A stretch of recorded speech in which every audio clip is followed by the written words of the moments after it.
তোমাকে না লেখা চিঠিটা ডাক বাক্সের এক কোণে, সাদা খামের না লেখা নাম এঁকেছে তার গানে। তোমাকে না লেখা চিঠি। নমস্কার বন্ধুরা, কেমন আছো সবাই? আশা করি সবাই খুব ভালো আছো, আর আমিও বেশ ভালোই আছি। মা মেয়ের নতুন আর একটা ভিডিওতে তোমাদের সবাইকে স্বাগত জানাই। ভিডিওটা শেষ পর্যন্ত দেখতে থাকো, আশা করি আজকের ভিডিওটাও তোমাদের খুব ভালো লাগবে। তা আজকে বৃহস্পতিবার, আর এখন বাজে সকাল 8:30। আমি সকালবেলা থেকে ভিডিওটা অন করতে পারিনি, কারণ সকালে আমি খুবই ব্যস্ত ছিলাম আজকে। কারণ মেয়ের স্কুলের সামার ভ্যাকেশন ছুটি চলছে এমনি, কিন্তু সামার ভ্যাকেশনের একটা হচ্ছে কাজের জন্য স্কুলে যাওয়ার কথা ছিল, তাই স্কুলে দিতে গেছিলাম। ওর রেডি করে টিফিন গুছিয়ে খাইয়ে দেয় রেডি করে দিতে গিয়ে আজকে আর ভিডিওটা অন করা হয়নি। তা আমি স্কুলে দিয়ে এসে বাড়ি এসেই তারপরে ক্যামেরাটা অন করেছি। তো দেখো, রীতিমতো বাড়ি চলে এসে আমি বাসি কাজ আগেই সেরে নিয়েছিলাম বাইরের। তারপরে এখন ঘরে এসে বিছানা সব বাসি বিছানা পড়ে আছে, তাই ফার্স্টে আমি বাসি বিছানাটা ক্লিন করে নিয়েছি। নিয়ে দেখো, আমার ওয়ার্ড্রপের উপরে এত নোংরা, মানে মেয়ের খেলনা টেলনা দিয়ে, স্কুলের পড়ার জিনিস দিয়ে, পেন্সিল ইরেজার সব দিয়ে, মানে ওটা বোঝাই করে রেখেছে। তো ওইটা আগে আমি পরিষ্কার করে গুছিয়ে নিচ্ছি।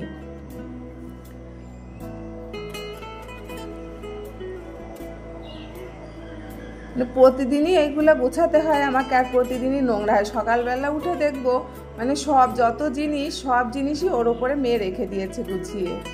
না, আমি আবার সেইগুলাকে আবার জায়গায় ধুয়ে আবার যেটুকু রাখার ওখানে রেখে বেশ মুছে টুছে আমি ঝেড়ে পুছে পরিষ্কার করে নিচ্ছি।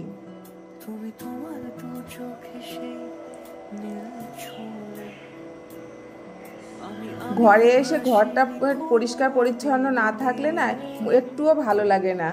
আর যত কষ্টই হোক না কেন, নিজেরা চেষ্টা করা হয় যে ঘরটা একটু পরিষ্কার রাখি।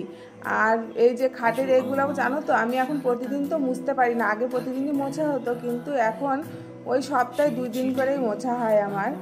আর তারপরে ওইগুলো ঝাড়পোছ করে নিয়ে তারপরে কতগুলো জামা কাপড় অগোছালো হয়েছিল সেইগুলো আবার জায়গায় গুছিয়ে রেখে দিচ্ছি। যদি বলি শেষ হবে তোমারই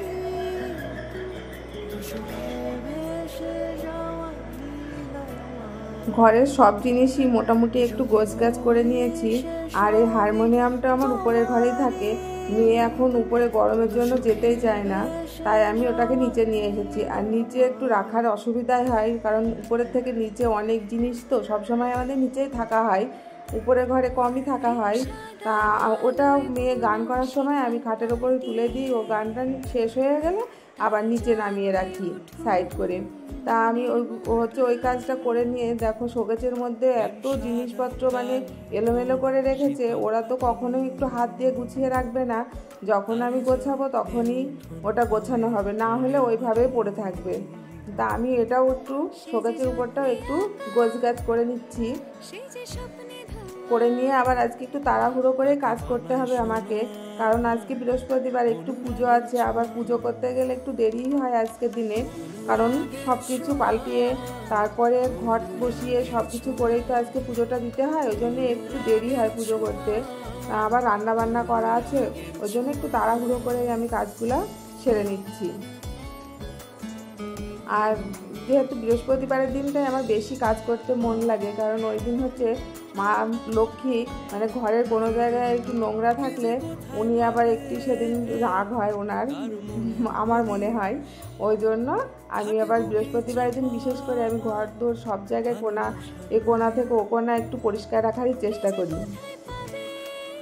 আর এই হেলমেটটা না হলো ওই সপ্তাহখানেক হলো মানে বাইরে বেরিয়েছে, এটা আর তোলা হচ্ছে না আমার। আর হেলমেটটা না তোলা হলে হেলমেটের মধ্যে মাকড়সায় এত জাল পারে, ওই হেলমেট আর মাথায় দিতে গেলে আর একটু ভালো লাগে না।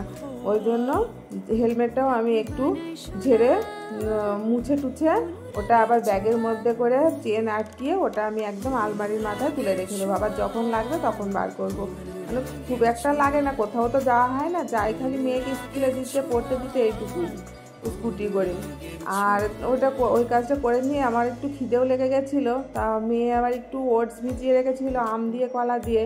তা বললো মা এটা একটু খেয়ে নাও তুমি। তা আমি আবার ওটা একটু খেয়ে নিয়ে আবার একটু এই যে ওয়ালের যে আলমারিটা ছিল এই আলমারিটা একটু মুছে একটু পরিষ্কার করে নিচ্ছি।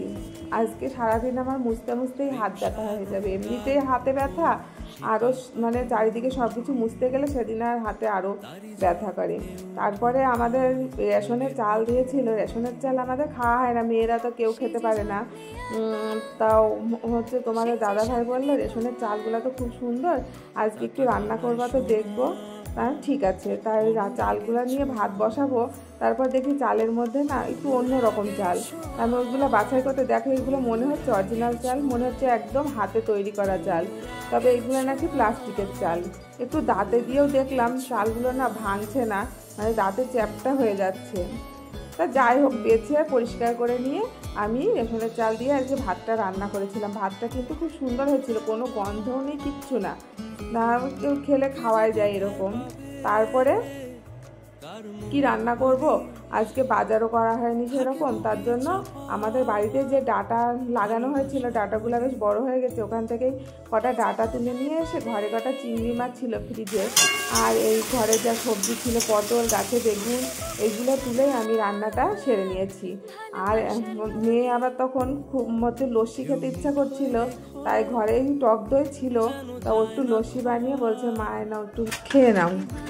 তারপরে আমি দেখো খেয়ে চান ধান সেরে একদম চলে এসেছি ঠাকুর ঘরে পুজো দিতে। আর আজকে বৃহস্পতিবার, আজকে তো একটু ভালো করে পুজো দিতে হয়, সব কিছু পাল্টিয়ে হচ্ছে সবাইকে পরিষ্কার পরিচ্ছন্ন করে তারপরে একটু দেরি হয় আমাদের হচ্ছে একটু ঘর বসিয়ে পুজো দিতে গেলে একটু সময় লাগে। তা আমি ওইগুলো গোছগাছ করে ওনাদেরকে সাজিয়ে গুছিয়ে আমি পুজোটা নিবেদন করছি।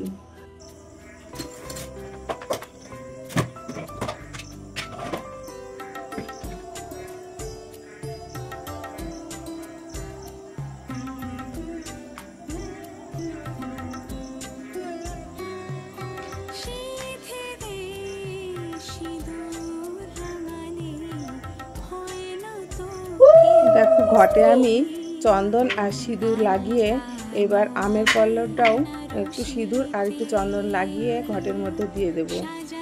আর দূর্বাগুলাও আমি ঘটের সাইড দিয়েই ভিতরে দিয়ে দেবো, যাতে দূর্বাগুলা একটু ভালো থাকে, তাজা থাকে। সাইড দিয়ে দিলে ওটা জল থেকে থাকলে প্রায় এক সপ্তাহ দূর্বাগুলো একদম তাজা থাকে। আর ঘটের মধ্যে আমি দিয়ে দেব আমার হচ্ছে 5টা কড়ি, আর উপরে দেব পান আর সুপারি।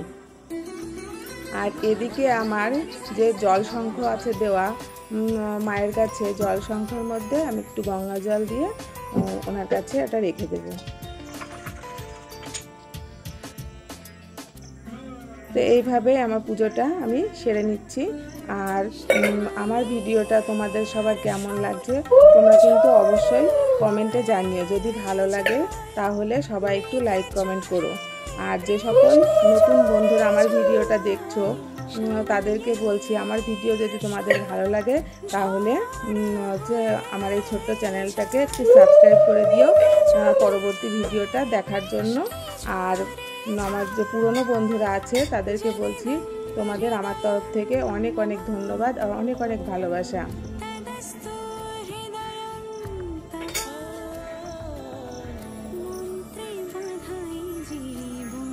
আমার পুজো প্রায় শেষ হয়ে এসেছে, আমি একটু আরতি সেরে নিয়েছি।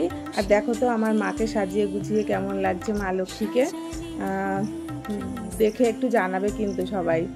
আর আমার ভিডিওটা আর বেশিক্ষণ নেই, তো পুজো সেরে আমি খাওয়া দাওয়াটাও সেরে নিয়েছি দুপুরের। সবার খাওয়া হয়ে গেছিলো, আমি বাকি ছিলাম। তা আজকে এই পর্যন্তই, আবারও তোমাদের সঙ্গে দেখা হবে এর নেক্সট ভিডিওতে। ততক্ষণের জন্য তোমরা সবাই ভালো থেকো, সুস্থ থেকো। তবে আজ আসি।